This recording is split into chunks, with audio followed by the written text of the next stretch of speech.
बहुत स्वागत है जी सारिਆਂ ਦਾ। मैं हाँ सुरिंदर ढिल्ला। तुसीं वेख रहे हो पंजाब इस वेले। पंजाब इस वेले विच सब तो पहलां गल करांगे इस वक्त दे बिल्कुल ताज़े हालातां दी। पंजाब दे विच लगातार पॉजिटिव केस वध रहे ने। 15 जून नूं भी 127 नवें पॉजिटिव केस पंजाब सरकार दे सेहत महकमे वल्लों ऐलाने गए ने। सब तो वध केस लुधियाना दे विच ऐलाने गए। 33 केस लुधियाना च ऐलाने गए। जलंधर, अमृतसर, वड्डे शहरां च, संगरूर च, पटियाला च लगातार केस आ रहे ने और पंजाब च कुल केसां दा एक्टिव केसां दा आंकड़ा वध के हो गया 753 और 2443 मरीज़ हुण तक भावें पंजाब च ठीक हो गए ने, पर चिंतावां पंजाब च लगातार बरकरार ने। 3267 पंजाब दे विच अज तक कुल पॉजिटिव मरीज़ सरकारी तौर पर ऐलाने गए ने, जबकि एक्टिव 753 ने। 9 मरीज़ों को हजे भी ऑक्सीजन है, एक वेंटिलेटर पर है और 71 मरीज़ हुण तक स्वर्गवास होए ने। और पंजाब के 3 शहर लुधियाना, जलंधर, अमृतसर, इत्थे सब तो वध कुल 41 मरीज़ कुल इन्हां 3 शहरों के हुण तक स्वर्गवास हो चुके हैं। और सब तो वध अमृतसर च 21 स्वर्गवास होए ने, 10 जलंधर और लुधियाना दे विच। सो ये स्थितियां पंजाब दे विच ने। कल पंजाब सरकार ने जिहड़ा ताज़ा आंकड़ा जारी किया उहदे मुताबक सब तो ज़्यादा केस लुधियाना दे विच ऐलाने गए। लुधियाना च 33 नवे केस ऐलाने गए। इन्हां दे विचों 22 पॉजिटिव संपर्कां चों आए ने। कई कंटेनमेंट जोन लुधियाना दे विच ऐलाने जा चुके हैं और कई थावां दे उत्ते जिहड़े टीबी का मरीज़ है एक वो भी पॉजिटिव आया। सो कई थावां दे उत्ते हस्पतालों दे विच भी लोग पॉजिटिव ऐलाने जा रहे हैं लुधियाने दे विच। सो कुल लुधियाने च 33 केस ने जिहड़े नवे आए ने। डिप्टी कमिश्नर जलंधर तो वरिंदर कुमार शर्मा बदल के लुधियाने आए ने। सो वो भी आउंदे सार ही ज्वाइन करते सार ही उन्होंने भी अपना काम लुधियाने शुरू कर दिता है। उन्होंने भी पहली चुनौती इस वक्त यही है कि किवें लुधियाना दे विच कंटेनमेंट जोन ने जिहड़े उन्होंने होर मजबूती नाल पहरा दिता जाए तो लुधियाने च नवे केसां दे आउण दा रुझान रोकिया जाए। हुण तक लुधियाने च जिहड़े केस आए ने इन्हां दे विचों कई केस बहुत संघनी आबादी वाले इलाकों के आए ने। इस तरह कल अमृतसर दे विच भी 20 केस आए ने। इन्हां दे विचों 20 केस दे विचों कई थाई पॉजिटिव संपर्कों चों भी आए ने ते किते किते बिल्कुल नवे केस भी आए ने। अमृतसर भी चुनौती बनया होया है। मोहाली च 11 केस कल आए ने। इन्हां दे विचों 9 केस अजिहे ने मोहाली च जिन्हां दा संबंध दिल्ली, यूपी ते मुंबई की ट्रैवल हिस्टरी के नाल जुड़िया होया है। हालांकि 2 केस उत्थे नवे आए ने। जलंधर च कल 23 आए ने। इन्हां दे विचों 1 केस की ट्रैवल हिस्टरी पुणे की है, पर जिहड़े बाकी 22 केस ने वो लोकल ने। इन्हां दे विचों कई थाई पॉजिटिव संपर्कों चों केस आए ने और पुलिस मुलाजम भी जलंधर च पॉजिटिव आए ने और जेल का इनमेट भी जलंधर च पॉजिटिव आया है इन्हां 22 केसां दे विचों। सो कुल जलंधर च 23 कल केस आए ने। रोपड़ च 1 आया है, ट्रैवल हिस्टरी दिल्ली की इत्थे व्यक्ति की। पठानकोट च 2 आए ने, 1 की ट्रैवल हिस्टरी हरियाणे की है, 1 सैल्फ रिपोर्टड है, लक्षण होए चैक कराया तो पॉजिटिव निकलिया 1 व्यक्ति। मोगा च 1 केस आया, ट्रैवल हिस्टरी दिल्ली की है। पटियाले च 10 केस आए, इन्हां दे विचों 3 केसां दे विचों ट्रैवल हिस्टरी है वो दिल्ली ते राजस्थान की है और बाकी जिहड़े 6 केस सी वो लोकल केस ने। इन्हां दे विचों पॉजिटिव संपर्कों के केस भी ने, नवे केस भी ने। गुरदासपुर 1 केस आया, ट्रैवल हिस्टरी हरियाणे की है। कपूरथला 2 केस आए, लोकल केस ने, 1 कैदी भी है। संगरूर 15 ने, सारे पॉजिटिव संपर्कों चों पॉजिटिव होए ने। फरीदकोट 1 है, लोकल केस है। हुशियारपुर 2 ने, लोकल केस ने, दोवें नवे ने। फिरोजपुर 2 ने, दोवें नवे केस ने। तरनतारन 1 है, नवा केस है। SBS नगर 1 है, नवा केस है। लुधियाना 23 है, वो मैं पहला दसते। फतेहगढ़ साहब 1 है, ये भी नवा केस है। नवे केस तो भाव यह है कि जो पता किया जा रहा कि ये व्यक्ति किस दे संपर्क चों पॉजिटिव आया और जिहड़े पॉजिटिव संपर्कों चों आउंदे पता लग जाते हैं उत्थे स्थितियां थोड़ियां जिहियां आसान हो जांदियां ने बाकी सारिਆਂ ਨੂੰ पता करन दे विच कि उन्हां दे होर किहड़े-किहड़े कॉन्टैक्ट्स ने, किहड़े-किहड़े संपर्क ने। और कल पंजाब च 87 मरीज़ ठीक होए ने, ये भी खुशी वाली गल है। अमृतसर 64 ठीक हो गए, गुरदासपुर च 2 ठीक हो गए, पटियाले 1, संगरूर 1, पठानकोट 2, SBS नगर 2, फरीदकोट 7, रोपड़ 1, फतेहगढ़ साहब 1, बठिंडा 4, फजिलका 1, फिरोजपुर 1। ये मरीज़ ठीक होने वालों की गिणती है जिहड़ी कल पंजाब सरकार के सरकारी बुलेटिन दे विच ऐलानी गई है। और हुण तक पंजाब दे विच 1,88,699 सैंपल किए गए हैं। मैडिकल खोज मंत्री OP सोनी का कहना है कि असी पंजाब च लगातार वाधा कर रहे हैं टैसटिंग समर्था का, तो साडी कोशिश है कि हर रोज़ पंजाब च 20,000 तक सैंपल ने जिहड़े वो टैसट होया करन। सो ये नाल जिहड़े 3 शहर ने पंजाब दे वो सब तो ज़्यादा चिंताजनक बन गए हैं। अमृतसर, लुधियाना, जलंधर। चिंता करनी इस करके जरूरी है ताकि असी सुरक्षा रखीए, सरकार के लॉकडाउन के हुक्मां की पालना करिए। ਅੰਮ੍ਰਿਤਸਰ ਦਾ ਕੁੱਲ ਅੰਕੜਾ 633 ਹੈ, ਪਰ ਐਕਟਿਵ 158 ਨੇ, 454 ਉੱਥੇ ਠੀਕ ਹੋਏ ਨੇ, 21 ਸਵਰਗਵਾਸ। ਲੁਧਿਆਣਾ ਦਾ ਕੁੱਲ ਅੰਕੜਾ 387 ਹੈ, 202 ਐਕਟਿਵ ਨੇ, 175 ਉੱਥੇ ਠੀਕ ਵੀ ਹੋਏ ਨੇ, 10 ਸਵਰਗਵਾਸ ਹੋਏ ਨੇ। ਜਲੰਧਰ ਦਾ ਕੁੱਲ ਅੰਕੜਾ 347 ਦਾ ਹੈ, 82 ਐਕਟਿਵ ਨੇ, 255 ਉੱਥੇ ਠੀਕ ਵੀ ਹੋਏ ਨੇ ਅਤੇ 10 ਮਰੀਜ਼ ਨੇ ਜਿਹੜੇ ਲੁਧਿਆਣੇ 'ਚ ਅੱਜ ਤੱਕ ਸਵਰਗਵਾਸ ਹੋਏ ਨੇ। ਸੋ ਕੱਲ ਸੰਗਰੂਰ ਦੇ ਵਿੱਚ ਵੀ ਕੱਲ 15 ਕੇਸ ਨਵੇਂ ਆਏ ਨੇ। ਸੋ ਸੰਗਰੂਰ ਦਾ ਜਿਹੜਾ ਅੰਕੜਾ ਹੈ ਉਹ ਵੀ ਮੈਂ ਜ਼ਰੂਰ ਸਾਂਝਾ ਕਰ ਲਾਂ। ਇਸ ਵਕਤ ਸੰਗਰੂਰ ਦੇ ਵਿੱਚ ਕੁੱਲ ਕੇਸ ਹੋ ਗਏ ਨੇ 158, ਪਰ 47 ਐਕਟਿਵ ਨੇ, 81 ਉੱਥੇ, 108 ਸੰਗਰੂਰ 'ਚ ਹੁਣ ਤੱਕ ਠੀਕ ਹੋਏ ਨੇ। ਪਠਾਨਕੋਟ 145 ਹੈ, 59 ਐਕਟਿਵ ਨੇ, ਔਰ ਮੋਹਾਲੀ ਦੇ ਵਿੱਚ ਕੁੱਲ ਅੰਕੜਾ ਹੋ ਗਿਆ 175, ਪਰ ਐਕਟਿਵ 58 ਨੇ ਔਰ 122 ਹੁਣ ਤੱਕ, 114 ਉੱਥੇ ਹੁਣ ਤੱਕ ਠੀਕ ਹੋ ਚੁੱਕੇ ਨੇ।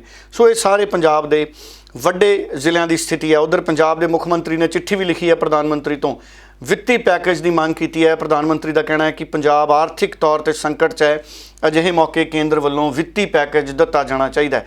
ਇਹਦੇ ਨਾਲ ਨਾਲ ਕਈ ਹੋਰ ਪੋਲੀਟੀਕਲ ਸਰਗਰਮੀਆਂ ਦਾ ਰੁਖ ਕਰਦੇ ਹਾਂ। ਉਧਰ ਖੇਤੀਬਾੜੀ ਵਸਤਾਂ ਦੇ ਮਾਮਲੇ ਦੇ ਵਿੱਚ ਕੇਂਦਰ ਸਰਕਾਰ ਵੱਲੋਂ ਲਿਆਂਦੇ ਗਏ ਆਰਡੀਨੈਂਸ ਦੇ ਖਿਲਾਫ ਅੱਜ ਪੰਜਾਬ ਕਾਂਗਰਸ ਵੱਲੋਂ ਪੰਜਾਬ ਦੇ ਗਵਰਨਰ ਨੂੰ ਇੱਕ ਮੰਗ ਪੱਤਰ ਸੌਂਪਿਆ ਗਿਆ। ਸੁਨੀਲ ਜਾਖੜ ਦੀ ਅਗਵਾਈ ਦੇ ਵਿੱਚ ਇਹ ਮੰਗ ਪੱਤਰ ਸੌਂਪਿਆ ਗਿਆ। ਉਹਨਾਂ ਕਿਹਾ ਕਿ ਤੇਲ ਦੀਆਂ ਵੱਧਦੀਆਂ ਕੀਮਤਾਂ ਵੀ ਕਿਸਾਨਾਂ ਤੇ ਬੋਝ ਨੇ ਅਤੇ ਮੋਦੀ ਦੀ ਸਰਕਾਰ ਇਸ ਪਾਸੇ ਕੋਈ ਧਿਆਨ ਨਹੀਂ ਦੇ ਰਹੀ।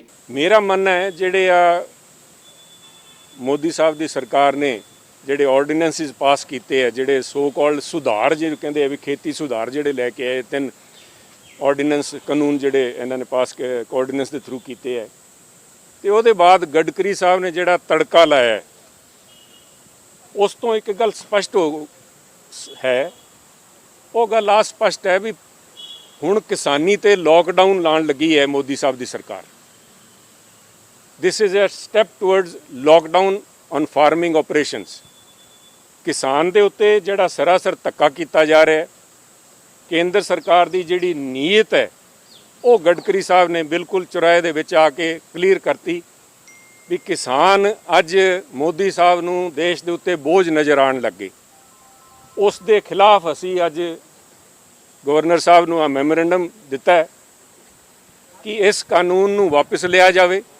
ਜਿਹੜਾ ਗਡਕਰੀ ਸਾਹਿਬ ਨੇ ਬਿਆਨ ਦਿੱਤਾ ਹੈ ਉਹਦੇ ਵਿੱਚ ਕੇਂਦਰ ਸਰਕਾਰ ਦੇਸ਼ ਦੇ ਕਿਸਾਨਾਂ ਤੋਂ ਮਾਫੀ ਮੰਗੇ, ਤੇ ਇਹਦੇ ਨਾਲ ਜਿਹੜੇ ਇੱਕ ਪਾਸੇ ਗੱਲ ਕਰਦੇ ਸੀ ਕਿਸਾਨੀ ਦੀ ਆਮਦਨ ਦੁੱਗਣੀ ਕਰਨ ਦੀ, ਉੱਥੇ ਜਿਸ ਤਰ੍ਹਾਂ ਡੀਜ਼ਲ ਦੀਆਂ ਕੀਮਤਾਂ ਰੋਜ਼ ਵਧਾਈ ਜਾ ਰਹੀਆਂ, ਅੱਜ 75 ਰੁਪਏ ਨੂੰ ਪਾਰ ਕਰ ਗਿਆ ਜਦੋਂ ਡੀਜ਼ਲ, ਉਹਦੀ ਕੀਮਤਾਂ ਘਟਾ ਕੇ ਜਿਹੜੇ ਅੰਤਰਰਾਸ਼ਟਰੀ ਬਾਜ਼ਾਰ ਦੇ ਅੰਦਰ ਕੱਚੇ ਤੇਲ ਦੀਆਂ ਕੀਮਤਾਂ ਗਿਰੀ ਜਾ ਰਹੀਆਂ, ਹਿੰਦੁਸਤਾਨ ਦੇ ਅੰਦਰ ਡੀਜ਼ਲ ਤੇ ਪੈਟਰੋਲ ਦੀ ਕੀਮਤਾਂ ਵਧਦੀਆਂ ਜਾ ਰਹੀਆਂ, ਉਹ ਬੋਝ ਵੀ ਕਿਸਾਨੀ ਤੇ ਪਾਇਆ ਜਾ ਰਿਹਾ। ਉਹਦੇ ਵਾਸਤੇ ਵੀ ਗਵਰਨਰ ਸਾਹਿਬ ਨੂੰ ਲਿਖਿਆ ਵੀ ਮੋਦੀ ਸਾਹਿਬ ਦੀ ਸਰਕਾਰ ਦੇ ਨਾਲ ਰਾਬਤਾ ਕਾਇਮ ਕਰਕੇ ਆਰਡੀਨੈਂਸਿਸ ਵਾਪਸ ਲਏ ਜਾਣ, ਗਡਕਰੀ ਸਾਹਿਬ ਦੇ ਬਿਆਨ ਦੀ ਮਾਫੀ ਮੰਗੀ ਜਾਵੇ ਕਿਸਾਨਾਂ ਤੋਂ, ਤੇ ਡੀਜ਼ਲ ਦੇ ਜਿਹੜੇ ਭਾਅ ਹੈ ਉਹ ਘਟਾਏ ਜਾਣ।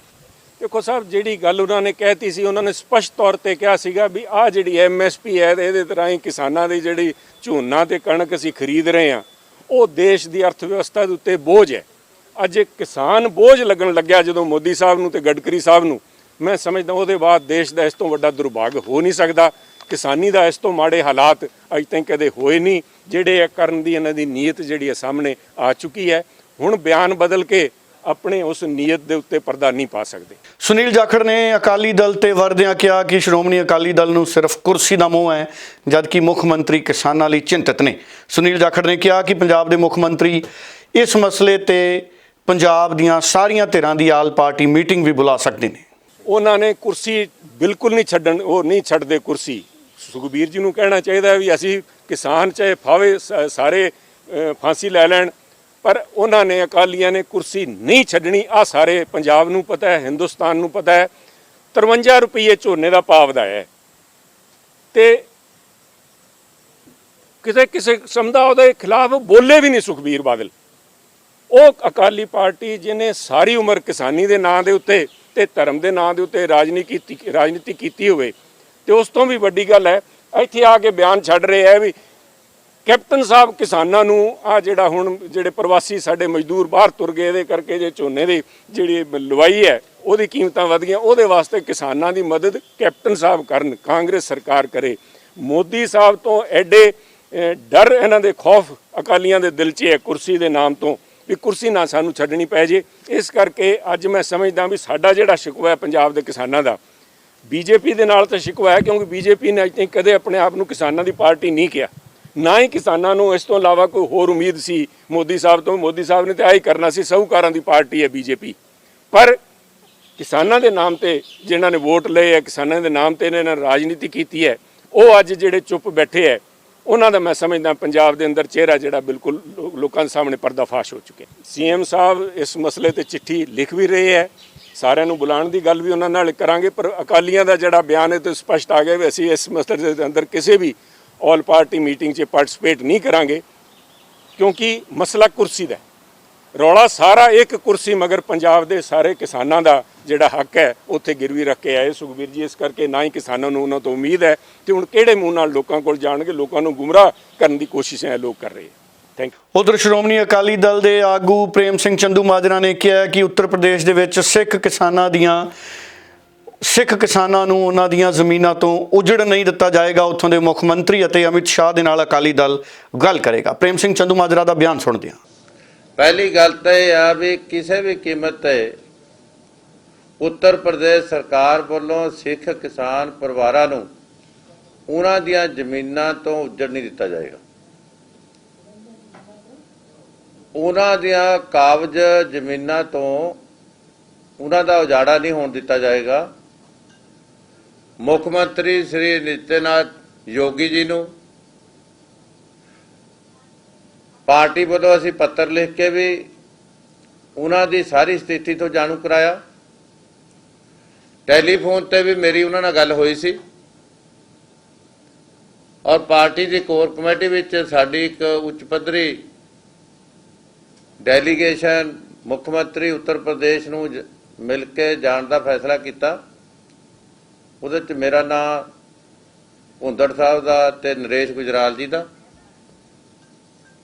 ਅਸੀਂ ਸਮਾਂ ਮੰਗਿਆ, ਉਹਨਾਂ ਨੇ ਅਗਲੇ ਹਫ਼ਤੇ ਕਿਹਾ ਵੀ ਅਸੀਂ ਅਗਲੇ ਹਫ਼ਤੇ ਤੁਹਾਨੂੰ ਸਮਾਂ ਦੇਵਾਂਗੇ। ਕਰੋਨਾ ਦੀ ਮਹਾਮਾਰੀ ਨਾਲ ਜੂਝਣ ਕਰਕੇ ਗਾਈਡਲਾਈਨਸ ਕਰਕੇ ਅਜੇ ਡੈਪੂਟੇਸ਼ਨ ਮਿਲਨੇ ਬੰਦ ਕੀਤੇ ਹੋਏ ਨੇ, ਪਰ ਜਦੋਂ ਵੀ ਉਹਨਾਂ ਨੇ ਸਮਾਂ ਦਿੱਤਾ ਅਸੀਂ ਮਿਲ ਕੇ ਵੀ ਸਥਿਤੀ ਤੋਂ ਜਾਣੂ ਕਰਾਵਾਂਗੇ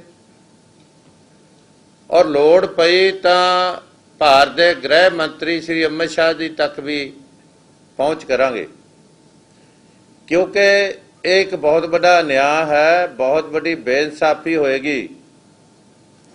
70 ਸਾਲਾਂ ਤੋਂ ਬੈਠੇ ਲੋਕਾਂ ਨੂੰ ਉਹਨਾਂ ਦੇ ਜ਼ਮੀਨਾਂ ਤੋਂ ਉਠਾਉਣਾ। ਉਧਰ ਦਲਜੀਤ ਸਿੰਘ ਚੀਮਾ ਨੇ ਐਲਾਨ ਕੀਤਾ ਹੈ ਕਿ 18 ਜੂਨ ਤੋਂ ਪੰਜਾਬ ਦੇ ਵਿੱਚ ਪੰਜਾਬ ਸਰਕਾਰ ਦੇ ਖਿਲਾਫ ਅਕਾਲੀ ਦਲ ਮੋਰਚਾ ਖੋਲੇਗਾ। ਅਕਾਲੀ ਭਾਜਪਾ ਸਰਕਾਰ ਵੱਲੋਂ ਬਣਾਏ ਗਏ ਨੀਲੇ ਕਾਰਡਾਂ ਸਣੇ ਕਈ ਮਸਲੇ ਅਕਾਲੀ ਦਲ ਵੱਲੋਂ ਚੁੱਕੇ ਜਾਣੇ ਨੇ। ਔਰ ਦੂਜਾ ਇਹ ਹੈ ਕਿ ਪੰਜਾਬ ਦੀ ਕਾਂਗਰਸ ਸਰਕਾਰ ਦੇ ਖਿਲਾਫ ਇੱਕ ਅਸੀਂ ਸਿੰਬੋਲਿਕ ਪ੍ਰੋਗਰਾਮ ਜਿਹੜਾ ਉਹ 18 ਜੂਨ ਨੂੰ ਰੱਖਿਆ। ਜਿਹੜੇ ਮੇਨ ਇਸ਼ੂ ਹੈਗਾ ਕਿ ਪੰਜਾਬ ਦੇ ਵਿੱਚ ਬੜੀ ਵੱਡੀ ਗਿਣਤੀ ਦੇ ਵਿੱਚ ਗਰੀਬ ਲੋਕਾਂ ਦੇ ਜਿਹੜੇ ਸ਼੍ਰੋਮਣੀ ਅਕਾਲੀ ਦਲ ਭਾਰਤੀ ਜਨਤਾ ਪਾਰਟੀ ਦੀ ਸਰਕਾਰ ਦੇ ਟਾਈਮ ਤੇ ਨੀਲੇ ਕਾਰਡ ਬਣਾਏ ਗਏ ਸੀ, ਉਹ ਕੱਟਣ ਕਰਕੇ ਲੱਖਾਂ ਲੋਕਾਂ ਨੂੰ ਜਿਹੜਾ ਹੈਗਾ ਇਸ ਮਹਾਮਾਰੀ ਦੇ ਦੌਰਾਨ ਵੀ ਖਾਸ ਤੌਰ ਤੇ ਔਰ ਉਸ ਤੋਂ ਪਹਿਲਾਂ ਵੀ ਜਿਹੜੀ ਦਾਲ ਤੇ ਆਟੇ ਦੀ ਸਕੀਮ ਸੀ ਉਹਦੇ ਤੋਂ ਵਾਂਝਾ ਕੀਤਾ ਗਿਆ। ਉਹਦੀ ਤਕਲੀਫ ਤਾਂ ਪਹਿਲਾਂ ਵੀ ਬਹੁਤ ਮਹਿਸੂਸ ਹੋ ਰਹੀ ਸੀ ਸਾਰਿਆਂ ਨੂੰ, ਪਰ ਮਹਾਮਾਰੀ ਦੇ ਦੌਰਾਨ ਜਿਸ ਤਰੀਕੇ ਬਹੁਤ ਵੱਡਾ ਵਿਤਕਰਾ ਉਹਨਾਂ ਲੋਕਾਂ ਨਾਲ ਹੋਇਆ, ਉਹਨੇ ਹੋਰ ਵੀ ਇਸ ਇਸ਼ੂ ਦੀ ਜਿਹੜੀ ਆ ਉਹਨੂੰ ਗੰਭੀਰਤਾ ਵਾਲੇ ਪਾਸੇ ਲੈ ਗਿਆ। ਭਾਵੇਂ ਕੇਂਦਰ ਸਰਕਾਰ ਨੇ ਰਾਸ਼ਨ ਬਹੁਤ ਵੱਡੀ ਮਾਤਰਾ ਦੇ ਵਿੱਚ ਭੇਜਿਆ ਸੀ, ਪਰ ਉਹਦੇ ਬਾਵਜੂਦ ਵੀ ਪੱਖਪਾਤ ਕਰਕੇ ਬੜਾ ਵੱਡਾ ਰਾਸ਼ਨ ਦਾ ਘੁਟਾਲਾ ਕਰਕੇ ਇਹਨਾਂ ਗਰੀਬ ਲੋਕਾਂ ਨੂੰ ਰਾਸ਼ਨ ਨਹੀਂ ਮਿਲਿਆ ਸੀ। ਇਹਦੇ ਵਾਸਤੇ ਹਾਈ ਕੋਰਟ ਦੇ ਵਿੱਚ ਵੀ ਸਾਡੇ ਸਰਦਾਰ ਇਕਬਾਲ ਸਿੰਘ ਝੁੰਦਾ ਸਾਹਿਬ ਜ਼ਿਲ੍ਹਾ ਪ੍ਰਧਾਨ ਸੰਗਰੂਰ ਬੈਠੇ ਆ। ਇਹਨਾਂ ਨੇ ਮਦਦ ਕਰਕੇ ਗਰੀਬ ਲੋਕਾਂ ਦੀ ਹਾਈ ਕੋਰਟ ਦੇ ਵਿੱਚ ਰਿਟ ਵੀ ਪਾਈ ਸੀ। ਉੱਥੇ ਸਰਕਾਰ ਨੇ ਇਨਡਾਇਰੈਕਟਲੀ ਮੰਨ ਵੀ ਲਿਆ, ਇੱਕ ਆਰਡਰ ਵੀ ਕੱਢ ਕੇ ਕੋਰਟ ਦੇ ਵਿੱਚ ਪੇਸ਼ ਕਰ ਦਿੱਤਾ ਕਿ ਅਸੀਂ ਉਹਦੇ ਰਿਵਿਊ ਕਰ ਰਹੇ ਹਾਂ ਤੇ ਉਨੀ ਦੇਰ ਤੱਕ ਅਸੀਂ ਸਾਰਿਆਂ ਨੂੰ ਰਾਸ਼ਨ ਦੇ ਦਿਆਂਗੇ। ਜਿਹੜਾ ਬਲੰਡਰ ਸੀ ਵੱਡਾ ਉਹ ਆਪਣੇ ਆਪ ਹੀ ਉਜਾਗਰ ਹੋ ਗਿਆ। ਪਰ ਪਾਰਟੀ ਵੱਲੋਂ ਕਿਉਂਕਿ ਇਹਨਾਂ ਤੇ ਭਰੋਸਾ ਨਹੀਂ ਕੀਤਾ ਜਾ ਸਕਦਾ, ਫਿਰ ਥੱਲੇ ਤਕਨੀਕੀ ਜਿਹੜੀਆਂ ਦਿੱਕਤਾਂ ਬੜੀਆਂ ਲੋਕਾਂ ਨੂੰ ਕ੍ਰੀਏਟ ਕੀਤੀਆਂ ਜਾਂਦੀਆਂ, ਸਾਰੇ ਸਾਡੇ ਜ਼ਿੰਮੇਵਾਰ ਲੀਡਰ ਆ ਜਿਹੜੇ ਜ਼ਿਲ੍ਹਾ ਪ੍ਰਧਾਨ ਐਮਐਲਏ ਸਾਬਕਾ ਐਮਐਲਏ ਐਮਪੀ ਸਾਬਕਾ ਐਮਪੀ ਇੱਕ ਸਿੰਬੋਲਿਕ ਪ੍ਰੋਟੈਸਟ ਜਿਹੜਾ ਇਸ ਮੇਨ ਇਸ਼ੂ ਨੂੰ ਲੈ ਕੇ ਨਾਲ ਅਸੀਂ ਕਾਪੀਆਂ ਵੀ ਸਬਮਿਟ ਕਰਾਂਗੇ। ਕਿੰਨੇ ਕਿੰਨੇ ਹਜ਼ਾਰਾਂ ਦੀ ਗਿਣਤੀ ਦੇ ਵਿੱਚ ਹਰ ਹਲਕੇ ਦੇ ਵਿੱਚ ਕਾਰਡ ਕੱਟੇ ਗਏ ਆ। ਉਹ ਜ਼ਿਲ੍ਹੇ ਦੇ ਡਿਪਟੀ ਕਮਿਸ਼ਨਰ ਨੂੰ ਰਾਜਪਾਲ ਸਾਹਿਬ ਦੇ ਨਾਂ ਦੇ ਉੱਤੇ ਮੈਮੋਰੈਂਡਮ ਦਿਆਂਗੇ। ਉਹ 18 ਤਰੀਕ ਨੂੰ 11 ਵਜੇ ਜਿਹੜਾ ਉਹ ਪ੍ਰੋਗਰਾਮ ਸਾਰੇ ਪੰਜਾਬ 'ਚ ਲਿਖਿਆ ਗਿਆ। ਉਧਰ ਆਮ ਆਦਮੀ ਪਾਰਟੀ ਦੀ ਜਗਰਾਉਂ ਤੋਂ ਵਿਧਾਇਕ ਬੀਬੀ ਸਰਬਜੀਤ ਕੌਰ ਮਾਣੂਕੇ ਨੇ ਕਿਹਾ ਕਿ ਮਲੇਸ਼ੀਆ ਦੇ ਵਿੱਚ ਮੋਗਾ ਦਾ ਇੱਕ ਪਰਿਵਾਰ ਫਸਿਆ ਹੈ, ਇਸ ਪਾਸੇ ਕੇਂਦਰ ਸਰਕਾਰ ਧਿਆਨ ਦੇਵੇ। ਉਹਨਾਂ ਕਿਹਾ ਕਿ ਰੁਜ਼ਗਾਰ ਦੇ ਮਸਲੇ ਤੇ ਵੀ ਕੇਂਦਰ ਅਤੇ ਸੂਬਾ ਸਰਕਾਰਾਂ ਫੇਲ ਸਾਬਤ ਹੋ ਰਹੀਆਂ ਨੇ। ਅੱਜ ਹਲਕਾ ਮੋਗਾ ਤੋਂ ਮੈਨੂੰ ਵੀਡੀਓ ਦੇ ਵਿੱਚ ਸੁਣਨ ਨੂੰ ਮਿਲਿਆ ਜਿਹੜੇ ਬੱਚੇ ਮਲੇਸ਼ੀਆ ਦੇ ਵਿੱਚ ਫਸੇ ਹੋਏ ਆ। ਸੰਤ ਨਗਰ ਤੋਂ ਇੱਕ ਬੇਟੀ ਤੇ ਉਹਦੇ ਨਾਲ ਉਹਦਾ ਹਸਬੰਡ ਤੇ 5 ਸਾਲ ਦੀ ਬੱਚੀ ਹੈ ਜੋ ਮਦਦ ਦੀ ਗੁਹਾਰ ਲਾ ਰਹੀ ਹੈ। ਸਾਡੇ ਪਾਰਟੀ ਪ੍ਰਧਾਨ ਸਰਦਾਰ ਭਗਵੰਤ ਮਾਨ ਜੀ ਥੋੜੇ ਦਿਨ ਪਹਿਲਾਂ 148 ਫਾਈਲਾਂ ਵਿਦੇਸ਼ ਮੰਤਰਾਲੇ ਦੇ ਵਿੱਚ ਦੇ ਕੇ ਆਏ ਆ ਤੇ ਸਾਨੂੰ ਸਮੇਂ-ਸਮੇਂ ਤੇ ਸਾਰੇ ਐਮਐਲਏਜ਼ ਨੂੰ, ਵਲੰਟੀਅਰਸ ਨੂੰ, ਅਹੁਦੇਦਾਰਾਂ ਨੂੰ ਕਿੰਨੇ ਹੀ ਹਜ਼ਾਰਾਂ ਫੋਨ ਆਉਂਦੇ ਆ ਵੀ ਅਸੀਂ ਵਿਦੇਸ਼ਾਂ 'ਚ ਫਸ ਚੁੱਕੇ ਹਾਂ, ਸਾਨੂੰ ਬਚਾਓ। ਪਰ ਕੈਪਟਨ ਸਰਕਾਰ ਜੀ, ਜੇ ਤੁਸੀਂ ਘਰ-ਘਰ ਰੋਜ਼ਗਾਰ ਦਿੱਤਾ ਹੁੰਦਾ ਤਾਂ ਅੱਜ ਇਹ ਸਾਡੇ ਲੋਕ ਬਾਹਰ ਨਾ ਫਿਰਦੇ ਹੁੰਦੇ। ਮੈਂ ਆਪਣੇ ਬੱਚਿਆਂ ਨੂੰ ਇੱਕ ਜ਼ਰੂਰ ਵਾਅਦਾ ਕਰਦੀ ਹਾਂ, ਤੁਸੀਂ ਮਲੇਸ਼ੀਆ ਦੀ ਧਰਤੀ ਤੇ ਜਿਹੜੇ ਫਸੇ ਹੋਏ ਆ, ਜਿਨ੍ਹਾਂ ਨੇ ਮੇਰੇ ਤੱਕ ਪਹੁੰਚ ਕੀਤੀ ਆ, ਮੈਂ ਜਲਦੀ ਹੀ ਆਪਣੇ ਪਾਰਟੀ ਪ੍ਰਧਾਨ ਨਾਲ ਗੱਲ ਕਰਕੇ ਉਹਨਾਂ ਨੂੰ ਛੇਤੀ ਤੋਂ ਛੇਤੀ ਵਾਪਸ ਲੈ ਕੇ ਆਵਾਂ। ਉਧਰ ਦੁੱਖਾਂ ਵਿੱਚ ਜ਼ਿੰਦਗੀ ਬਤੀਤ ਕਰਨ ਨੂੰ ਮਜਬੂਰ ਸਨਅਤੀ ਕੇਂਦਰ ਲੁਧਿਆਣਾ ਦੀ ਸ਼ਿਮਲਾਪੁਰੀ ਨਿਵਾਸੀ ਬੀਬੀ ਨਿਰਮਲ ਕੌਰ ਦੇ ਮਾਮਲੇ ਤੇ ਪੰਜਾਬ ਦੇ ਮੁੱਖ ਮੰਤਰੀ ਨੇ ਐਲਾਨ ਕੀਤਾ ਹੈ ਕਿ ਡਿਪਟੀ ਕਮਿਸ਼ਨਰ ਜਾ ਕੇ ਪਰਿਵਾਰ ਦੀ ਸਾਰ ਲੈਣਗੇ ਅਤੇ ਹਰ ਸੰਭਵ ਮਦਦ ਦਿੱਤੀ ਜਾਏਗੀ। मेरा कोई सहारा नहीं बेटे, बजुर्ग मैं जनानी हाँ बेटे, मेरे घर कोई बंदा नहीं जोड़ा मैनू सहारा मिल जाए बेटे। मैं ये सरकार कोलों मंगनी आ भी मेरे बच्चों की सहायता मिले, मैनू इन्हां दी पढ़ाई दा सरकार सहायता देवे भी मैनू थां गिठ बहन नू दे देवे बेटे। बजुर्ग जनानियां मेरे को काम नहीं होना। एक फिर मैनू आया कुलवंत सिंह कांत जी का लुधियाने तो कि साढ़े महल्ले दे विच एक 70 साल की बीबी रहिंदी है, 11 साल का उहदा पोता, लेकिन इहदे बेटे दा खून हो गया सी और जिहड़ी उन्हां दी नूंह है वो छड्ड के चली गई घरों ते वो बेचारी आप सब कुछ देखती है।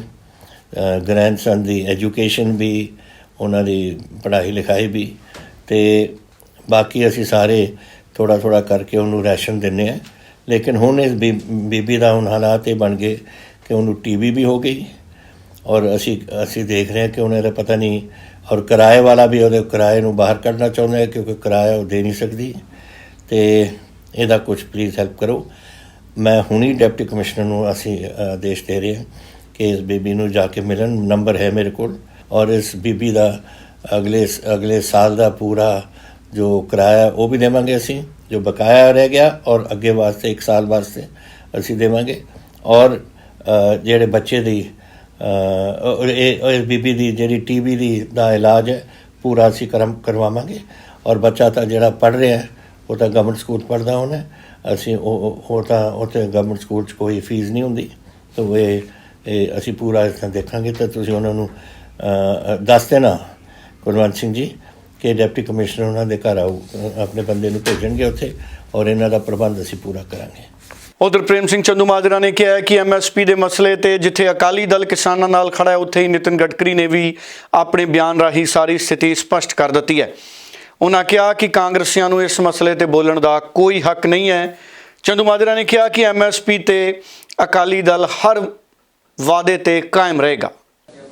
देखो नितिन गडकरी उन्होंने आपकी स्थिति आप क्लीयर करती दूजे दिन। वैसे मैं तुहानूं बड़ा क्लीयर करदा जिथे MSP की गल है ना, MSP के मसले ते तां उहदे च ये आर्डीनेंस जिहड़े ने उहदे च किसी तरह भी रोक नहीं लाउंदे, बल्कि MSP ते तां फसलां खरीदियां ही जाणगियां, सरकारी परचेज रहेगी, वो नहीं रुकावट है। ये ठीक है भी अकाली दल बड़ा क्लीयर है दो गल्लां ते वे, एक तो जी सरकारी परचेज यकीनी रहनी चाहिए और जोड़ा MSP सिस्टम आ वो खत्म नहीं होना चाहिए। ये गल्लां दो ते तां अकाली दल बिल्कुल क्लीयर आ। और कई बारी असीं हुण भाईवाल रहिंदे आ, असीं अपने हिसाब नाल जिहड़ी अपनी सोच आ, साडी अपना सिद्धांत आ, ਉਹਨੂੰ ਉੱਤੇ ਪਹਿਰਾ ਦੇ ਕੇ ਅਸੀਂ ਕੋਸ਼ਿਸ਼ ਕਰਾਂਗੇ ਵੀ ਕਿਸੇ ਤਰ੍ਹਾਂ ਕਿਸਾਨ ਨਾਲ ਧੱਕਾ ਨਾ ਹੋਵੇ, ਪੰਜਾਬ ਨਾਲ ਧੱਕਾ ਨਾ ਹੋਵੇ। ਨਹੀਂ ਜਿਹੜੇ ਸੁਨੀਲ ਜਾਖੜ ਜੀ ਨੇ ਇਹ ਵੀ ਪੁੱਛੋ ਨਾ ਵੀ ਜਿਹੜੀ ਤੁਹਾਡੀ ਸਰਕਾਰ ਆਪਣੀ ਇੱਕ ਗੱਲ ਤਾਂ ਕਲੀਅਰ ਹੈ ਨਾ ਵੀ ਇਸ ਮੁਲਕ ਦੇ ਵਿੱਚ ਜੇ ਕਿਸੇ ਸੂਬਿਆਂ ਦੇ ਅਧਿਕਾਰ ਖੇਤਰ ਖੋਹਣ ਦੀ ਗੱਲ ਕੀਤੀ ਆ ਜਾਂ ਅਧਿਕਾਰਾਂ ਤੇ ਛਾਪਾ ਮਾਰਨ ਦੀ ਗੱਲ ਕੀਤੀ ਆ ਤਾਂ ਸਭ ਤੋਂ ਵੱਡੇ ਚੈਂਪੀਅਨ ਤਾਂ ਕਾਂਗਰਸੀ ਸਰਕਾਰਾਂ ਹੀ ਨੇ। ਇਸੇ ਕਰਕੇ ਅਸੀਂ ਕਹਿੰਦੇ ਵੀ ਕਾਂਗਰਸੀਆਂ ਨੂੰ ਬੋਲਣ ਦਾ ਹੱਕ ਨਹੀਂ। ਦੇਖੋ ਮੈਂ ਤੁਹਾਨੂੰ ਦੱਸਿਆ ਵੀ ਬਦਲਦੀਆਂ ਹਾਲਤਾਂ 'ਚ ਕਈ ਵਾਰੀ ਸਰਕਾਰਾਂ ਆਪਣੇ ਹਿਸਾਬ ਨਾਲ ਨੈਸ਼ਨਲ ਇੰਟਰਨੈਸ਼ਨਲ ਸਿਚੁਏਸ਼ਨ ਦੇ ਮੁਤਾਬਕ ਫੈਸਲੇ ਲੈਂਦੀਆਂ ਨੇ, ਪਰ ਜਿੱਥੇ ਤੱਕ ਸੰਘੀ ਢਾਂਚੇ ਦੀ ਗੱਲ ਆ, ਫੈਡਰਲਿਜ਼ਮ ਦੀ ਗੱਲ ਆ, ਉਹਦੇ ਤੇ ਅਕਾਲੀ ਦਲ ਦਾ ਜਿਹੜਾ ਸਟੈਂਡ ਆ ਉਹਨੂੰ ਨਹੀਂ ਡਿਲੂਟ ਹੋ ਸਕਦਾ। ਸ਼੍ਰੋਮਣੀ ਅਕਾਲੀ ਦਲ ਦੀ ਪਹਿਚਾਣ ਹੀ ਇਸ ਮੁਲਕ ਦੇ ਵਿੱਚ ਕਿਸਾਨਾਂ ਦੇ ਪਹਿਰੇਦਾਰ, ਧਰਮ ਤੇ ਰਾਜਨੀਤੀ ਦੇ ਸੁਮੇਲ ਦੇ ਪਹਿਰੇਦਾਰ ਔਰ ਫੈਡਰਲਿਜ਼ਮ ਦੇ ਪਹਿਰੇਦਾਰ ਔਰ ਖਾਸ ਤੌਰ ਤੇ ਪੰਜਾਬੀਆਂ ਦੇ ਹੱਕਾਂ ਦੇ ਲੰਬੜਦਾਰ, ਇਹ ਚਾਰ ਗੱਲਾਂ ਤੇ ਆਧਾਰਿਤ ਅਕਾਲੀ ਦਲ ਦੀ ਪਹਿਚਾਣ ਇਸ ਮੁਲਕ ਦੇ ਵਿੱਚ ਤੇ ਪੋਲੀਟੀਕਲ ਗਲਿਆਰਿਆਂ 'ਚ ਬਣੀ ਹੋਈ ਆ। ਅਕਾਲੀ ਦਲ ਇਹ ਚਾਰੇ ਗੱਲਾਂ ਤੇ ਕਾਇਮ ਰਹੇਗਾ। ਉਧਰ ਸ਼੍ਰੋਮਣੀ ਅਕਾਲੀ ਦਲ ਟਕਸਾਲੀ ਦੀ ਕੋਰ ਕਮੇਟੀ ਦੀ ਮੀਟਿੰਗ ਰਣਜੀਤ ਸਿੰਘ ਬ੍ਰਹਮਪੁਰਾ ਦੀ ਅਗਵਾਈ ਦੇ ਵਿੱਚ ਹੋਈ। ਬ੍ਰਹਮਪੁਰਾ ਦੇ ਮੁਤਾਬਕ ਉਹ ਪੰਥਕ ਏਕਤਾ ਲਈ ਸਾਰੀਆਂ ਧਿਰਾਂ ਨਾਲ ਗੱਲਬਾਤ ਕਰਨਗੇ। ਸੁਖਦੇਵ ਸਿੰਘ ਢੀਂਡਸਾ ਨਾਲ ਵੀ ਗੱਲ ਕੀਤੀ ਜਾਏਗੀ ਅਤੇ ਮੀਟਿੰਗਾਂ ਕੀਤੀਆਂ ਜਾਣਗੀਆਂ। ਵੀਰ ਦਵਿੰਦਰ ਸਿੰਘ ਅਤੇ ਸੇਵਾ ਸਿੰਘ ਸੇਖਵਾਂ ਨੇ ਮੀਟਿੰਗ ਬਾਰੇ ਅਹਿਮ ਜਾਣਕਾਰੀਆਂ ਸਾਂਝੀਆਂ ਕੀਤੀਆਂ। ਉਧਰ ਕਿਹਾ ਗਿਆ ਕਿ ਅਕਾਲੀ ਦਲ ਟਕਸਾਲੀ ਦੀ ਕੋਸ਼ਿਸ਼ ਹੈ ਕਿ ਸਾਰੀਆਂ ਧਿਰਾਂ ਇੱਕ ਮੰਚ ਤੇ ਆਉਣ, ਜਿਵੇਂ ਖਹਿਰਾ, ਬੈਂਸਪਰਾ, ਧਰਮਵੀਰ ਗਾਂਧੀ, ਬਹੁਜਨ ਸਮਾਜ ਪਾਰਟੀ ਨਾਲ ਵੀ ਗੱਲ ਕਰਨ ਦਾ ਐਲਾਨ ਕੀਤਾ ਗਿਆ। ਹਾਲਾਂਕਿ ਇਸ ਤੋਂ ਪਹਿਲਾਂ ਵੀ ਲੋਕ ਸਭਾ ਚੋਣਾਂ ਵੇਲੇ ਕਈ ਤਰ੍ਹਾਂ ਦੇ ਮੋਰਚੇ ਬਣੇ, ਪਰ ਇਹਨਾਂ ਦੀ ਆਪਸ ਦੇ ਵਿੱਚ ਦਾਲ ਨਹੀਂ ਗਲੀ ਸੀ ਕਿ ਮੁੜ ਤੋਂ ਇਹ ਆਪਣੀ ਦਾਲ ਵਿੱਚ ਪਾਣੀ ਪਾਉਣਗੇ ਤਾਂ ਕਿ ਦਾਲ ਰਿੱਝ ਸਕੇ। ਜਿਵੇਂ ਅਸੀਂ ਕਹਿ ਰਹੇ ਹਾਂ ਕਿ ਤੀਸਰਾ ਬਦਲ ਅਸੀਂ ਪੈਦਾ ਕਰਨਾ, ਉਹ ਤੀਸਰੇ ਬਦਲ ਵਾਸਤੇ ਬੜੀਆਂ ਵੱਡੀਆਂ ਹਰਡਲਸ ਵੀ ਨੇ। ਉਹਨਾਂ ਨੂੰ ਕਿਵੇਂ ਦੂਰ ਕਰਕੇ ਪੰਜਾਬ ਨੂੰ ਪੈਰਾਸਰ ਲਿਆਉਣਾ, ਇਹ ਜਦੋਂ ਸਾਰੀ ਏਕਤਾ, ਪੰਜਾਬੀ ਏਕਤਾ ਹੋ ਜਾਏਗੀ ਪੰਥਕ ਏਕਤਾ ਤੋਂ ਬਾਅਦ, ਫਿਰ ਅਸੀਂ ਇੱਕ ਮਾਹਰਾਂ ਦੀ ਕਮੇਟੀ ਬਣਾ ਕੇ, ਇੰਟਲੈਕਚੁਅਲਸ ਦੀ ਕਮੇਟੀ ਬਣਾ ਕੇ, ਰਾਜਨੀਤਿਕ ਲੋਕਾਂ ਨੂੰ ਵੀ ਉਹਦੇ 'ਚ ਸ਼ਾਮਲ ਕਰਕੇ ਪੰਜਾਬ ਦੇ ਲੋਕਾਂ ਨੂੰ ਐਸਾ ਪ੍ਰੋਗਰਾਮ ਦੇਵਾਂਗੇ ਕਿ ਅਗਲੇ 5 ਸਾਲਾਂ ਦੇ ਵਿੱਚ ਪੰਜਾਬ ਆਪਣੇ ਮੁੜ ਕੇ ਪੈਰਾਂ ਸਿਰ ਆ ਸਕੇ। ਕਿ ਇੱਕ ਪ੍ਰਧਾਨ, ਇੱਕ ਨਿਸ਼ਾਨ ਤੇ ਇੱਕ ਵਿਧਾਨ ਹੋਵੇ। ਨਿਸ਼ਾਨਾ ਸਾਡਾ ਇਹ ਹੀ ਹੈ, ਲੇਕਿਨ ਪੰਜਾਬ ਵਿੱਚ ਕੁਝ ਐਸੀਆਂ ਪੋਲੀਟੀਕਲ ਪਾਰਟੀਆਂ ਵੀ ਨੇ ਜਿਹੜੀਆਂ ਨੈਸ਼ਨਲ ਪਾਰਟੀਆਂ ਨੇ, ਜਿਵੇਂ ਬਹੁਜਨ ਸਮਾਜ ਪਾਰਟੀ ਹੈ, ਉਹ ਨੈਸ਼ਨਲ ਪਾਰਟੀ ਹੈ। ਆਮ ਆਦਮੀ ਪਾਰਟੀ ਹੈ, ਨੈਸ਼ਨਲ ਪਾਰਟੀ ਹੈ। ਉਹਨਾਂ ਵਾਸਤੇ ਦੂਜੀ ਪਾਰਟੀ ਵਿੱਚ ਮਰਜ ਹੋਣਾ ਔਖਾ ਆ। ਲੇਕਿਨ ਜਿਹੜੇ ਬਾਕੀ ਦੇ ਛੋਟੀਆਂ ਪਾਰਟੀਆਂ, ਛੋਟੇ ਗਰੁੱਪ ਨੇ, ਸਾਡੀ ਹਰ ਸੰਭਵ ਯਤਨ ਹੋਏਗਾ ਕਿ ਉਹ ਇੱਕ ਪ੍ਰਧਾਨ ਦੀ ਕਮਾਂਡ ਥੱਲੇ ਸਾਰੇ ਇਕੱਠੇ ਹੋਣ ਤੇ ਆਉਣ ਵਾਲੇ ਸਮੇਂ ਵਿੱਚ ਉਹਨਾਂ ਨੂੰ ਵੀ ਨਾਲ ਲਵਾਂਗੇ, ਬੈਂਸ ਭਰਾਵਾਂ ਨੂੰ ਵੀ ਨਾਲ ਲਵਾਂਗੇ, ਗਾਂਧੀ ਜੀ ਨੂੰ ਵੀ ਨਾਲ ਲਵਾਂਗੇ। ਇਸ ਤਰ੍ਹਾਂ ਦੇ ਜਿੰਨੇ ਵੀ ਗਰੁੱਪ ਪੰਜਾਬ ਵਿੱਚ ਪੰਜਾਬ ਪੱਖੀ ਨੇ, ਪੰਜਾਬ ਦਾ ਭਲਾ ਚਾਹੁੰਦੇ, ਉਹਨਾਂ ਸਾਰਿਆਂ ਨੂੰ ਲਵਾਂਗੇ। ਕਾਂਗਰਸ ਤੇ ਬਾਦਲਾਂ ਨੂੰ ਛੱਡ ਕੇ ਸਾਰੀਆਂ ਪਾਰਟੀਆਂ ਨਾਲ ਗੱਲ। ਜਲੰਧਰ ਤੋਂ ਬਦਲ ਕੇ ਆਏ ਵਰਿੰਦਰ ਕੁਮਾਰ ਲੁਧਿਆਣਾ ਦੇ ਨਵੇਂ ਡਿਪਟੀ ਕਮਿਸ਼ਨਰ ਬਣ ਗਏ ਨੇ। ਅੱਜ ਲੁਧਿਆਣਾ ਦੇ ਵਿੱਚ ਉਹਨਾਂ ਨੇ ਆਪਣਾ ਚਾਰਜ ਸੰਭ ਲਿਆ ਹੈ। ਉਹਨਾਂ ਕਿਹਾ ਕਿ ਵਿਕਾਸ ਕਾਰਜ ਵੀ ਨਿਰੰਤਰ ਜਾਰੀ ਰਹਿਣਗੇ ਅਤੇ ਮਹਾਮਾਰੀ ਤੇ ਠੱਲ ਪਾਉਣਾ ਉਹਨਾਂ ਦਾ ਮੁੱਖ ਟੀਚਾ ਰਹੇਗਾ। ਇਸ ਮਹੱਤਵਪੂਰਨ ਜ਼ਿਲ੍ਹੇ ਦੀ ਜਿਹੜੀ ਜ਼ਿੰਮੇਵਾਰੀ ਦਿੱਤੀ ਗਈ ਹੈ ਔਰ ਮੈਂ ਆਪਦੇ ਵੱਲੋਂ ਪੂਰਾ ਜੋ ਮੈਨੂੰ ਡਿਊਟੀ ਦਿੱਤੀ ਗਈ ਹੈ ਉਹਨੂੰ ਪੂਰੀ ਤਨਦੇਹੀ ਨਾਲ ਨਿਭਾਉਣ ਦੀ ਕੋਸ਼ਿਸ਼ ਕਰੂੰਗਾ। ਖਾਸ ਕਰ ਹੁਣ ਦੇ ਜਿਹੜੇ ਵਿਸ਼ੇਸ਼ ਹਾਲਾਤ ਕੋਵਿਡ ਮਹਾਮਾਰੀ ਦੇ ਚੱਲ ਰਹੇ ਨੇ, ਉਹਨਾਂ ਵਿਸ਼ੇਸ਼ ਹਾਲਾਤਾਂ ਦੇ ਵਿੱਚ ਜੋ ਵੀ ਕੋਈ ਕਦਮਾਂ ਦੀ ਲੋੜ ਹੋਏਗੀ ਉਹ ਸਭ ਤੋਂ ਜ਼ਿਆਦਾ ਟੌਪ ਪ੍ਰਾਇੋਰਟੀ ਹੋਣਗੇ। ਇੱਥੇ ਆਉਣ ਤੋਂ ਪਹਿਲਾਂ ਮੈਂ ਡਿਟੇਲਡ 1 ਘੰਟੇ ਦੀ ਮੀਟਿੰਗ ਕੀਤੀ ਹੈ ਮਾਨਯੋਗ ਪ੍ਰਦੀਪ ਅਗਰਵਾਲ ਸਾਹਿਬ ਨਾਲ, ਜਿਹੜੇ ਕਿ ਮੇਰੇ ਸੀਨੀਅਰ ਕੁਲੀਗ ਨੇ, ਪਰ ਉਹਨਾਂ ਨੇ ਮੈਨੂੰ ਜਿਹੜੇ ਲੁਧਿਆਣੇ ਦੇ ਬੜੇ ਇੰਪੋਰਟੈਂਟ ਪ੍ਰੋਜੈਕਟਸ ਨੇ ਉਹਨਾਂ ਦੇ ਬਾਰੇ ਬਰੀਫ ਕੀਤਾ ਹੈਗਾ, ਕਿਉਂਕਿ ਸਰ ਦਾ ਜਿਹੜਾ ਹੁਣ ਤੱਕ ਦਾ ਬੜਾ ਇਲਸਟ੍ਰੀਅਸ ਕੈਰੀਅਰ ਰਿਹਾ ਹੈਗਾ ਔਰ ਉਹਨਾਂ ਨੇ ਬੜੀ ਮਿਹਨਤ ਨਾਲ ਜਿਹੜੇ ਪ੍ਰੋਜੈਕਟਸ ਨੂੰ ਹੁਣ ਤੱਕ ਪੰਜਾਬ ਸਰਕਾਰ ਦੇ ਦਿਸ਼ਾ ਨਿਰਦੇਸ਼ ਅਨੁਸਾਰ ਜਿਹੜੇ ਉਹ ਲਿਖੇ ਨੇ ਔਰ ਵੱਖ-ਵੱਖ ਸਟੇਜਾਂ 'ਤੇ ਨੇ। ਉਹਨਾਂ 'ਚੋਂ ਕੁਛ ਕੁ ਦੀ ਜਿਹੜੀ ਮੇਨ ਦੀ ਲਿਸਟ ਉਹਨਾਂ ਵੱਲੋਂ ਮੈਨੂੰ ਦਿੱਤੀ ਗਈ ਹੈ। ਇਟਸ ਟੂ ਲੌਂਗ। ਉਧਰ ਸਨਅਤੀ ਕੇਂਦਰ ਲੁਧਿਆਣਾ ਦੇ ਵਿੱਚ ਵੀ ਪੈਟਰੋਲ ਅਤੇ ਡੀਜ਼ਲ ਦੀਆਂ ਵਧ ਰਹੀਆਂ ਕੀਮਤਾਂ ਦੇ ਖਿਲਾਫ ਆਮ ਲੋਕ ਮਹਿੰਗਾਈ ਦੀ ਮਾਰ ਚੱਲ ਰਹੇ ਨੇ। ਕਹਿਣਾ ਚਾਹਾਂਗੇ ਮਾੜੀ ਗੱਲ ਹੈ ਗਵਰਨਮੈਂਟ ਦੀ, ਇੱਕ ਤਾਂ ਖਪਤ ਨਹੀਂ ਹੋ ਰਹੀ ਇੰਨੀ, ਪੈਟਰੋਲ ਡੀਜ਼ਲ ਦੀ ਕੋਈ ਖਪਤ ਵੀ ਨਹੀਂ ਹੈਗੀ, ਇੰਨਾ ਲੋਕੀ ਸਾਰੇ ਘਰ ਬੈਠੇ ਹੈਗੇ। ਦੂਸਰੇ ਦੇਸ਼ਾਂ ਦੇ ਵਿੱਚ ਪੈਟਰੋਲ ਡੀਜ਼ਲ ਦੇ ਰੇਟ ਘਟ ਵੀ ਰਹੇ ਆ ਤੇ ਸਾਡੀ ਸਰਕਾਰ ਵਧਾ ਰਹੀ ਹੈ। ਇਹ ਜਨਤਾ ਦੇ ਬੋਝ ਹੀ ਹੈ ਇੱਕ ਤਰ੍ਹਾਂ ਦਾ। ਹੋਰ ਸਰ ਪੈਟਰੋਲ ਤੇ ਡੀਜ਼ਲ ਦੇ ਰੇਟ ਲਗਾਤਾਰ ਵਧ ਰਹੇ ਨੇ, ਇੱਕ ਹਫ਼ਤੇ 'ਚ 4-4.5 ਰੁਪਏ ਦੇ ਕਰੀਬ ਜਿਹੜਾ ਪੈਟਰੋਲ ਡੀਜ਼ਲ ਦਾ ਰੇਟ ਵਧਿਆ, ਕੀ ਕਹਿਣਾ ਚਾਹੋਗੇ? ਦੇਖੋ ਜੀ, ਲੋਕਡਾਊਨ ਦੀ ਸਿਚੁਏਸ਼ਨ ਦੇ ਵਿੱਚ ਉੱਦਾਂ ਹੀ ਪਬਲਿਕ ਨੂੰ ਬਹੁਤ ਦਿੱਕਤ ਹੋ ਰਹੀ ਹੈਗੀ ਹੈ। ਉੱਪਰੋਂ ਡੇਲੀ ਐਕਸਪੈਂਸਿਸ ਇੱਦਾਂ ਵਧੀ ਜਾ ਰਹੇ ਹੈਗੇ, ਡੇ ਬਾਈ ਡੇ ਵਧ ਰਹੇ। ਇੱਕ ਦੋ ਵਾਰ ਬੰਦੇ ਦੇ ਵੱਧ ਜਾਣ, ਬੰਦਾ ਚਲੋ ਕਹਿੰਦਾ ਵੀ ਕੋਈ ਹੋਊਗੀ, ਡੇ ਬਾਈ ਡੇ ਜੇ ਰੇਟ ਵਧ ਰਹੇ ਹੈਗੇ ਤਾਂ ਸਰਕਾਰ ਨੂੰ ਇਹਦੇ ਉੱਤੇ ਧਿਆਨ ਦੇਣਾ ਚਾਹੀਦਾ, ਕੁਝ ਕਰਨਾ ਚਾਹੀਦਾ।